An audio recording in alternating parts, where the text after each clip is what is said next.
Welcome to Deep Dive Daily. Good morning, Andy. Football's back today with a Thursday night banger. At least an interesting market. We have had one-way action in favor of the Rams until about an hour ago, where we finally found the pivot Someone said Tumas. So they looked at the board and they were like, "Wait, 9 points? What? I'll take those." And it is back down to 8. We are looking at Rams -8, -105. Not a huge difference between -8 and -9, obviously. The total, though, has finally corrected to a reasonable number. It is sitting at 44. I think that is perfectly reasonable. I'm still a little under that, but not enough to say that 44 is a good bet. But I'm happy that the market just capitulated at long last and is giving me the CLV I deserve while we watch 40 points be scored by both teams. This is a reminiscent matchup, Andy. Do you remember a Thursday night football game in the past where we had two plucky, I remember the line was less. Two young, inexperienced coaches, Kyle Shanahan and Sean McVay, going head-to-head on Thursday night football with two quarterbacks that we didn't have confidence in, and the total was like 39.5, and we were like, shouldn't it be like 29? And then they each scored 40. Do you remember that game? Well, there was one. Was it Rams Niners where it was a 2.5, and we disagreed, and one of us took the -2.5. This was the same game. Yeah, and one of us took the dog straight up, so it landed 2, and we both lost. We Polish middled. That was the same game. We Polish middled, and I was making the strongest case for the under. And then both teams ended up making the full game total side independently. Was 2.5, the side was 2.5. This is how long we've been, like 40, doing this for too 44, 42. This was this was September 21st, Andy, 2017, where the Los Angeles Rams defeated the Niners 41-39. Like it was yesterday. And the other funny, hilarious part is the Niners scored a touchdown at the end to close the gap to 2, and then failed to convert the 2-point conversion. Kaepernick? No, Brian Hoyer. This was the matchup between Brian Hoyer and Jared Goff. Yeah, back before this, and this was the Jared Goff that had one career start and had the most horrific. Well, it was coming off he was coming off an 0-7. Yeah, he was coming off the 0-7 Jeff Fisher rookie campaign, and then his 2017 campaign started with a win, a loss, and then a phenomenal 41 point performance. Yeah. All right. Okay. Yeah, and that's the market catch up for tonight. You want to talk some awards? I mean, I got one more thing about tonight. I played some Tonjes receptions. Okay. So for the second straight week, I'm crossing my fingers that a white tight end gets a bunch of catches, a bunch of targets, a bunch of catches. So Jake Tonjes game. Hopefully this is his legacy game, and he gets 4 catches in this one. I think I bet over 3. That's all you need for a legacy game, right? 4. That feels doable. Anyway. No baseball coverage, although I've been enjoying it. It's been fun. Yeah. The wildest thing is like 2. I mean, the second one wasn't like a gimme, but 2 very catchable outfield fly balls that were dropped that were kind of meaningful. And it feels like if you make the playoffs, you should have outfielders who can catch those balls. 3, actually. Yeah, there was the one in center. There was the one in left. Yeah. The one in left was the toughest, but yeah, the one right down the right field line that he kind of let go and just bounced out of his glove. A lot of drop balls. Like, be better. You know what they say, Andy? Can of corn. Defense wins championship. Yeah, that's true. Defense wins championships. And if you can't play defense, then you're. I hope the Tungus. I hope the Tungus stuff is short. I hope he gets 4 catches for 3 yards because I've committed to playing just like the first page of Sharp Stack and it's all unders because when it is finally a game that I think is just a dead nut under game, we're gonna go use check under. We're gonna Rattler under on Sunday. We're gonna go Tongus under yardage. Brian Robinson under. Well, the ideal game state is that it's like 13-0 at halftime, and then the Rams score early in the second half, and it's like 20-0, and then we basically end the game like 23-3. Like that's a pretty ideal night for me. So we'll see how it goes. We will. All right, awards.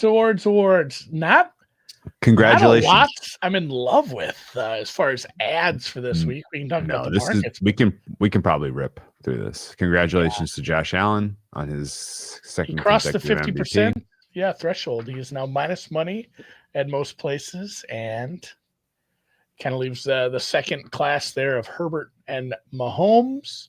Lamar being 12-1 feels pretty silly. Considering he may miss, good luck. Yeah, he may miss 3 weeks. I'm not going to have a lot of bets that I will say, hey, would you play? I'm going to give you 112 like 3. I'll give you like 3 in every market that you should not bet. And Lamar Jackson's up there. Brock Purdy at 100-1. I'd need a bigger number than that. Jalen Hurts at 15-1. I'd need a much bigger number than that. He is just not the kind of quarterback who puts up MVP level counting stats. It is a team. It is a good team and a very good offense. I don't understand how Hurts is like the same price as got like Jordan Love and kind of right in there with Jared Goff. I would bet on Jared Goff before I bet on Jalen Hurts to win the MVP. Not price that there's anything wrong with Hurts. At price, yeah. I would play Jared Goff over Herbert. I'd play Goff over Lamar. Without question, Goff over Lamar. Lamar's price is just stupid. They're just they're just laughing at everyone who bet Lamar. Maybe somebody forgot to watch football. And Stafford at 15-1 is interesting. Not as far as like something I would bet, but good for him. Kind of like good for him. And, I would rather have Goff at 13-1 than Stafford at 15. Yes, same thing. I would rather have Goff at 13 than Love at 15. I think basically my take, and this is not trying to be hot takey, I think we're down to 2. It's too early for that. No, I think we're down to 2. There's only one guy who can take down Josh. I'm going to clip this so I can write this one down. 744. There's only one guy who can take down Josh, Andy. Yeah, and it's the guy who takes him down consistently year in, year out. Pat Mahomes. Cleet Blakeman? I just don't see them giving him the award. I was trying hard to think of it. That was good. Clark? That was good. Mahomes at 660 isn't Hockley? No. Hockley's not the MVP. Although the Zebras had themselves a week in week 4. My God. All right. It's Pat Mahomes. The MVP race becomes a race if the Chiefs go to Buffalo November 2nd and beat the Bills. That's my take. All right. If he does not do that, then there is no race. All right. We'll do a Don't You Wish That Evil on Me, Ricky Bobby hypothetical. Josh Allen, shattered femur on Sunday. Out for the year. Who is feeling, because I mean you can't bet something like this long term. I don't think it's a good idea to bet Josh Allen, even though it's probably short. Considering if you're basically betting on him to finish the season. Yeah, I mean the Bills are going to be 4-point or more favorites. Yeah, and 50-50 for him is, I mean, you're getting like 50-50. Does he complete the season without missing meaningful time? I think that's more likely. It's more like 80-20. So it's short, but I don't love betting a short line and letting it sit there for 5 months. So just devil's avocado. Who wins it if Josh Allen, something bad were to happen? This is an easy answer. Your market favorite when we cover this award in 2 weeks, if something happens to Josh Allen, is whoever wins Chiefs Linus. Goff or Mahomes. That's good. I like that. Yeah. So probably shattered femur is aggressive. Yeah. I just wanted. Wait, is Chiefs Linus in Detroit or is it in KC? I think it's in KC. I'm going to say it's probably Mahomes. It's probably your favorite. Yeah, I really think it's going to come down to if Mahomes beats the Lions, because Mahomes is playing on primetime this week. If he beats the Jaguars, which I think he will, and then beats the Lions next week in a very, very, very fucking fun game. God damn it, that one's going to be good. Ooh, cannot wait for Chiefs Lions. If he wins those 2 games, like, he's your clear tier 2 second choice, right? November 2nd, he's going to be a decent dog to Josh. Josh and the Bills probably undefeated at that point. If Mahomes gets that win, then the race is on. What's that line, like 4.5, 5? 4 probably. I think it's bigger. No well, it way. depends. It depends what happens between now No and way. If the Chiefs do take care of business against Jags Lions, they'll be similarly power rated. It's in Buffalo though. Rice will be, right? yeah, I know, but Rice will. I don't think they'll be similarly. Rasheed Rice will be back. I guess we do have him back. The Chiefs and the Bills are not going to have much space in terms of fair rating, because the Buffalo Bills defense is not just going to magically be better, right? Like, there's no reinforcements coming for the Bills defense. I'm sorry. So, all right, DPOI, really fun one. Three-way action at the top. Hat tip to Gelati, League of Legends, legend of the Discord.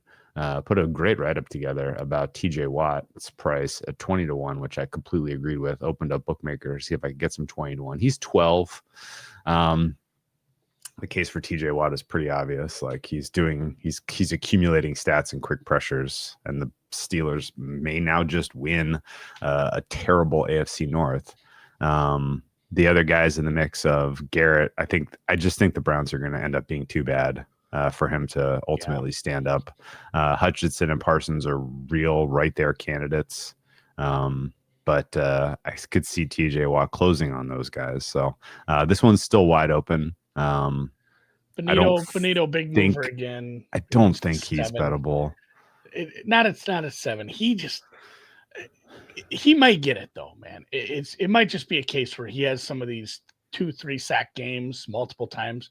He's getting so much pressure right now, and he's just so fast. Yeah. He's live for it, but makes sense. He still has a legacy problem though. Yeah, the price at the top among the very well-known names is kind of that's a bit of a blocker for him as well. The 2 that I'm interested in with a little longer prices are still Will Anderson Jr. because he's amazing. I don't understand why he doesn't get. He's not getting much love. Shorter. I'm tempted to bet that this week, and then Jared Verse at 15. And I think if you do like him, you probably want to bet that tonight. Because I mean, not guaranteed, but he plays tonight, and if you were to have a big game, that could shorten. I think just looking at the schedule, he has some definite opportunities. So if I'm adding anything, I'm adding those 2. In case you missed it yesterday, Andy buried Trent Williams. His career's over. It's over. Why? It's over. Jared Verse ends it tonight. But no, more seriously though, the interior of the offensive line for the Niners is beat up, and Mac Jones can't move. So. Latu is it's just not. He's in the Nick Benito problem category, where it's like those guys can get into the discussion in like 2 years, but they've got to compile a couple of years where they really are kicking ass, I think, before people will just finally be like, okay, fine. Like these guys are the best defensive players, right? Like Will Anderson is already there because he was a D-Roy, and so that's why I'm surprised he keeps drifting. Verse is there because he was a D-Roy. Watt, obviously, and Garrett and Parsons are all like they started out on top of everyone's mind as the best defensive players, and then Hutch is playing great. So 22 pressures already for him, 4 sacks. Goddamn. POI. Did anything happen in this market that's of note? Not really. Puka's remaining very short. That's one, Did he flip Taylor? I guess he did. Yes, he did. He flipped Taylor. I joked a little. It was more just a thinking exercise because quarterbacks get hurt. I really, really, really do not want Josh Allen to get hurt. Puka Nacua seems much more likely to get hurt as far as favorites in any market. Any of the favorites in any of the markets, Puka power ranking is like number one with a bullet as far as guy who missed time. Oh, among favorites. Among CMC? the favorites, because I just don't Liam. I just don't see CMC might not Steichen. make it through I don't tonight, see man. Steichen getting hurt. I don't see. Oh, I that's mean, a good Egbuka and Dart are probably a close second too. But amongst I didn't know you meant true favorite. Yeah, the favorites in the market. Okay. That's what I'm saying. It's a terrifying 2-1 because of how he plays football and how many injuries he's picked up in his short career. But he's amazing right now. He absolutely deserves to be up there. Him and Jonathan Taylor. McCaffrey at 450 is puzzling as a motherfucker. Bijan Robinson being that short, I guess. We need to see that offense, I guess, put it all together. RIP, Saquon, Derrick Henry, Justin Jefferson, Jamar Chase, all for different reasons. Two of being just their quarterbacks, and Saquon and Derrick Henry, just the usage is just kind of down. Usage and efficiency is down. Yeah, it's just not there. So kind of leaves you with a bunch of weird ones. I keep looking in the Amon-Ra St. Brown, Jackson Smith and Jigba area, the hyphenated twins. Did they finally add JSN to Bookmaker? They did. He's 28 right now. I just can't quite get there. There are other added Cook and JSN since last time we talked, I guess. Yeah, James Cook, I guess. I don't know. I still imagine him being he'd need to have some pretty big games down the stretch where he's putting up 100 yards after halftime and some games they have some leads in. So nothing real interesting for me as far as ads here. Jahmyr Gibbs, there's too many mouths to feed. Specifically this week, by the way. Shout out to everybody on Twitter who bet David Montgomery touchdowns as he's going to be the featured back for the Lions this week, according to himself and his very sad story about his family, who will be in attendance in Cincinnati this week. All right, it's not a very sad story. It's a story of overcoming challenges, but still, it's a pull the heartstrings story. Trials and tribulations.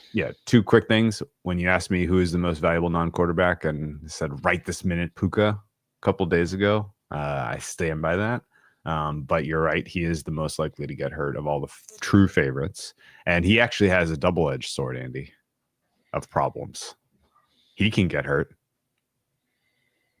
and Stafford could get hurt. I didn't even think. Good point. Stafford getting hurt hurts him bad too. Two things that could fuck him up. So easy pass. Comeback player of the year. You now have a favorite in Christian McCaffrey, which I disagree with. How is Dak Prescott 3-1 not like the minus money in this one right now? Like Dak playing this good. Absurd. I may bet that. I've looked at that. That one's kind of Green Goblin masking my ass. Jimmy G is fine looking, but is he going to be able to feed Puka? Who knows? Do you remember the guy we played blackjack with? And maybe you don't. You were really drunk. Me? The guy had where was Cal staying that we went and played cards and you didn't get a good hand of blackjack for like an hour and a half. Yeah, I was at Aria. That was at Aria. Yeah. Thankfully I was taking the smallest and you guys were helping me. It was comical how bad the cards you were getting were. Like almost like they were playing a fucking trick on you. But remember that guy? He looked just like Jimmy G. Turned out it was not him. Yeah, I do. Very handsome fellow. Yeah, I agree. This should be Dak. Dak is a quarterback. Dak was injured bad. He plays for America's team, and he looks really good right now. I'd love him to win this award, and I think he should, and I think he will. And people vote for Daniel Jones are stupid idiots. The chat is supporting Darren Waller, who is down to 18-1 right now. I mean, one big game. That problem I don't think it counts if you're retired. Yeah, the other thing is the other problem with Waller is like you kind of can't bet him after his best game he's going to have all season. And that rap song was so bad. It was quite terrible. But if you're going to say you can have Waller at 18-1, or you can have Waller at plus 1780, or you can have Christian McCaffrey at plus 170, I'd much rather have Waller. I'd take Waller. Yeah, for sure. No question. Call me Kelsey because I'm taking Waller. Is that Coach? From your rap career? I spit bars. NFL Coach of the Year. Ben Johnson shortened despite the fact that the Bears won in spite of playing poorly. Mike McDonald is now in the discussion. That's something, because we said that last week. He's just getting no shine in the general media.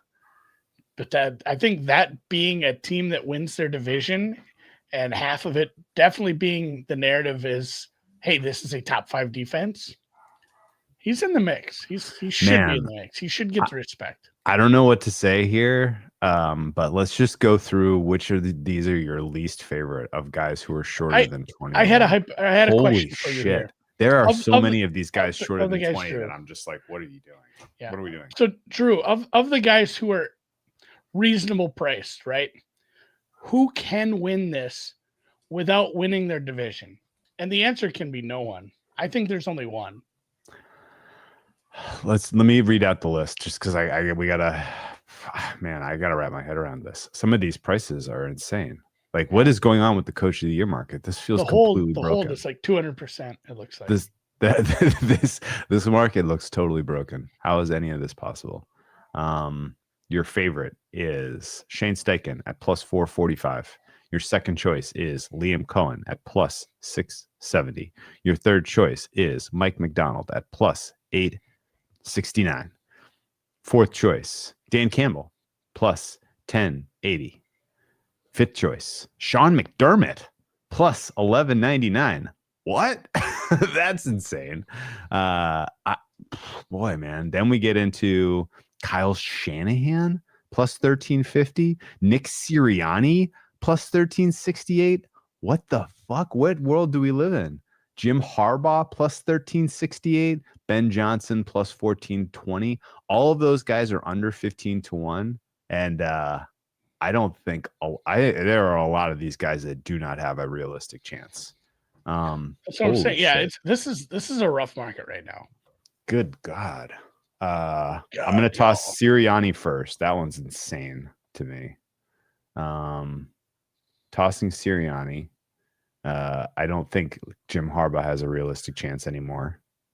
Those are the first two. The Sirianni stuff. It's like, I get it. Yeah, they're playing well and they have a good record, but yeah, that number feels sadistic. Yeah, I want to toss Shanahan mostly because of price at 13, especially because that's going to get drift. The market's telling you that's going to drift tonight, so he is a toss. McDermott at 12-1 is crazy to me. Crazy. Can't be involved with that. Because like the likelihood that the Bills are going to go undefeated is insane. Like I think my fare is somewhere in like the 60-1 range for that to happen. So that's kind of what you need for McDermott to get that, I think. And it's still a guarantee. Yeah. Right, what do you think the over round is in this market? Man, just kind of looking at it, 65%. It's not as bad as I thought. It's only 36. Really? Huh. Okay. Yeah, there's nobody that's close to 50, you know? Yeah. So I just threw it all in the spreadsheet. 136% in this market right now, which it's an awards market, such is life. Okay. To answer my question, do you see a name that can win this without winning their division? Mike McDonald would be the only one. It's interesting. If the Seahawks, because here's the scenario. You ready? Mm-hmm. The 14-win Sam Darnold team, 14-2 Sam Darnold team goes into week 18 with the chance to get the 1 seed and win the West in prime time, and they lose to the Niners, and the Niners get the 1 seed and win the West. Yeah. I could still see Mike McDonald getting coach of the year. My answer to this question was Ben Johnson. Okay. Because one of the two teams, the Lions or the Packers, separates themselves. The Bears had such low expectations kind of coming in. He was built up to be this, the media darling that he's been over the past couple of years. If they are a high seeded wild card and Caleb looks good at the end of the year, that's the narrative. Like, he fixed the unfixable idiot and he's a good quarterback now. And then my two honorable mentions for that were Mike McDonald, because kind of the same thing. It's like the Niners set themselves apart due to an easy schedule and getting healthy. and they fall short with like 12, 13 wins. And the same thing, somebody brought up Vrabel. I think he's third in this, just because winning that division is impossible. But it's the same kind of thing as like, hey, this team was such a joke last year and it was a mess, and he really, what do you call it? Culture, the culture of accountability, and he brought in and he fixed the culture here, and it's back to the Belichick days, and the Patriots are back to being a team that you can respect, and they're in the playoff. They'd have to make the playoffs. Yeah. I got a good exercise for you. Ready? Somebody asked. I think they can. I think the Bears can win it, finishing third in the division. I think Ben Johnson, with like 10, 11 wins, finishing third in the division, can win Coach of the Year. So Ben Johnson's path to victory is people saying sincerely that Caleb Williams is a top 5 quarterback by the end of this year. Mm-hmm. It kind of is divorced from standing. It all comes down to the thing he's good at. Yeah, making a good offense. Like it's a silly award. It's divorced from standing. Yeah. Yeah, I mean, this offense has to continue to look. There's been some highs in every game, and they've gotten more frequent. Those have to come a lot because it's not going to be easy to get there, but he can win it. Yeah, I wouldn't rule out Vrabel at all. I agree with the guys in the chat, but he's 16-1. If you really like Vrabel at 16-1, guess what? Bet the Pats money line this weekend, guys. that you might as well take some equity now while you got a healthy Drake May. Drake May did not come up in the MVP conversation, by the way, and I think that's correct. I did a quick exercise. I don't have anything on offensive rookie. Well, we'll hold on. We'll actually touch offensive rookie here in a second, but I wanted to comment in the shadow of Coach of the Year. Somebody in the chat asked yesterday, like, who is the most likely to regress based on what we've seen through 4, right? And for me, regression, you look at this through 2 lenses. One is, if we look at EPA per play, which teams are propped up by their turnovers to this point? Okay.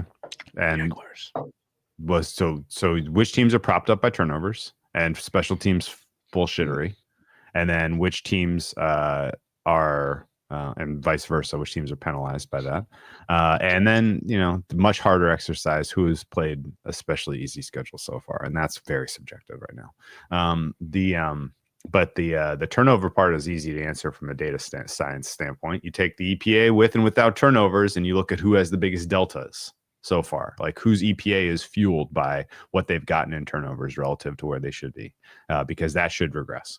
And then I also kind of like to look at the quarterback scatter plot, and you can kind of say, well, those guys are there, but they're probably going to come and finish here, right? And it's going to be in a downward-ish direction. They're going to slide down the slide of the regression there. And Daniel Jones and Sam Darnold obviously look like guys who are going to slide down the slide, and that's going to make Steichen's case, in my opinion, look weaker. If Daniel Jones just has a couple of bad games, all of a sudden Steichen's case does not look as good. So I think an 11-win Colts 3rd seed is not going to be enough. Even with 11 wins, I don't think that's going to be enough. The expectations were so low but the bar's already been. We are 4 weeks into the season, and this is a top 8 team, Andy. Every single rating. This is the old peak too soon thing, because if they had low expectations and they slowly ramped up to being a middle of the pack team, that's one thing. Like, they win 6 of their last 9, maybe make the playoffs in the back end. If they start out hotter than a comet and then regress to being a middle of the pack team, it's not as fun. You're not as excited about Shane Steichen winning 6 out of the last 10 or 6 out of the last 11 to sneak in as a wild card team or a bad, division champion. I get what you're saying. Okay. So you want to guess the top 5 teams that are likely to regress because of their turnover luck so far? Jaguars. They are in there. Number 2. The Buffalo Bills. Nope. Buffalo's like 7th or 8th. Yeah, I knew they'd gotten. I don't know if I can. Buffalo, by the way, is they're huge because they have not turned over the ball. Buffalo, but like nothing, right? Like that is kind of crazy that they just have. Is the Colts in there as well? Colts are number 5. Yes. Yeah, pretty close. Show me potato salad. I don't Colts know that are I in have there. I don't know that I have a lot of other guesses. It feels like the Lions maybe had good Lions luck. are number 4. Dude, you're nailing these. Okay. Charles Saul, I'm going to go to my lifeline. Charles Saul says the Seahawks. The Seahawks are actually on the other side of the ledger. They have been Terrible penalized. guess. Oh, Yeah. but Charles redeems himself with the Steelers. Yeah, Steelers are number 3. So I mean, far they're perpetually. So far you've gotten 2 Jags. And by the way, the Jags might as well be number 1. They're so high up. 2 Jags, 3 Steelers, 4 Lions, 5 Colts. You got them all except for number 1. The biggest beneficiaries of turnovers so far in EPA God, per play.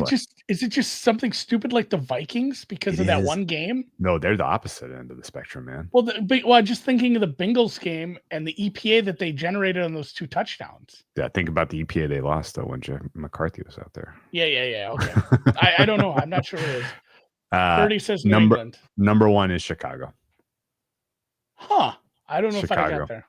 Yeah, Chicago has they have a very modest downgrade to their offense and a humongous upgrade to their defense when you include turnovers as far as EPA per play. Their defense is existing almost entirely on turnovers right now. It's a bad defense without the turnovers they're creating. That's how you mask losing multiple pieces. You constantly intercept the ball. Yeah, and block field goals. All right. So those are your top 5 likely to regress. And of those, you have Coach of the Year candidates in Shane Steichen, Dan Campbell, Liam Cohen, and Ben Johnson. So a lot of Coach of the Year candidates are expected to be in the mix. I might be on the Ben Johnson train. That's a fun one to cheer for. Okay. Well, they're going to regress though. You want to? They might not because they have the best coach. You want to guess the 5 teams that should regress to the good? I do not. I'm done. Okay. I'm done. I'll just tell you. Well, I mean, the Jets. The Jets have had like the Jets number 2. The Dolphins, despite just playing the Jets. Nope. I wonder if that pulled them out of there. You know, the Dolphins hadn't had a turnover before the Jets game. It pulled that game pulled them out of there. Okay. I'm not guessing. The Jets. Number 1 is Cincinnati. You kind of got there because of the offense. The offense for Cincinnati has lost so much EPA on turnovers. It's crazy. But who knows if that's not going to fix itself anytime soon. So good luck. Jets number 2, Cleveland number 3, Niners surprisingly number 4, and bad ones. New England Patriots number 5. New England Patriots lost a lot of offensive EPA, particularly to that Steelers team. All right. Offensive Rookie of the Year, your new favorite is, I'm assuming, it's close. But Egbuka's still favored, I believe, at Bookmaker, but it's very close between he and Dart. Is it? Yeah. What are the numbers? I'm looking. Egbuka is plus 314. Dart is plus 334. I'm guessing at other places. Maybe that's flipped. What? This was my favorite. This wasn't a real picture, was it? I'm assuming I saw it on the internet. Is it real? No, that's real. It's just that's a sign of respect in some cultures. No, like people have just run with that.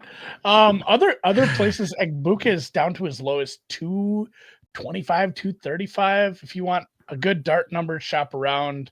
I don't know that it's bettable at this point. Neither is Genty. Genty feels like he's going to be kind of up and down all year, hit and miss, depending on the usage he gets in the red zone. Hampton makes sense where he's at right now because he gets to be the lead back. He gets a lot of touches now due to the injury. Tyler Warren fading a little bit as he's not getting all the attention in that offense. Quinshon Judkins, maybe the best running back I've seen out of the class, but he's on such a bad team, it just might not matter. Tet McMillan needs some big games. I don't know if he has that in him. And Cam Ward shouldn't be sure, I guess. You never know. It's a long season. Cam Ward could turn it around. I just don't see it happening under current coaching and with the current position, skill position / offensive line / play caller / everything right now. Okay. Long prices that are interesting. I don't know that there are. Like Matthew Golden gets a bunch of attention, but they're going to continue to get more wide receivers back into the fold too as they get healthy. And then he just has, he has too many too much competition on his own team. So I don't know that there's a long shot I like in this one. I'm already sitting on Dart, so I've got to ride with my guy. I love it. All right. D-Roy's over. Yeah, Carter. Wrap that one in. Jesus, he looks good. Wrap that one up. I mean, ship it. We're joking. There's many a slip twixt the cup and the lip, but he's down to like plus 140. He's got the narrative built in already, being one of the higher, drafted defensive players, and he looks so good right now. Okay. He's got running mates on that defensive line that are going to help him continue to look that good. And Jesus, buddy, he's an animal. Okay. Well, let's wrap it there. I don't really want to comment on the other crap. Yeah, I don't think there's a. I don't know if I want to get into assistant coach of the year again. Yeah, Walter Payton Man of the Year handicap will do next week. Join us. Make chicken salad out of chicken shit. Per Barry McCockiner. Preseason basketball, huh? Ooh. Knicks by 100. No, under. Knicks by 100.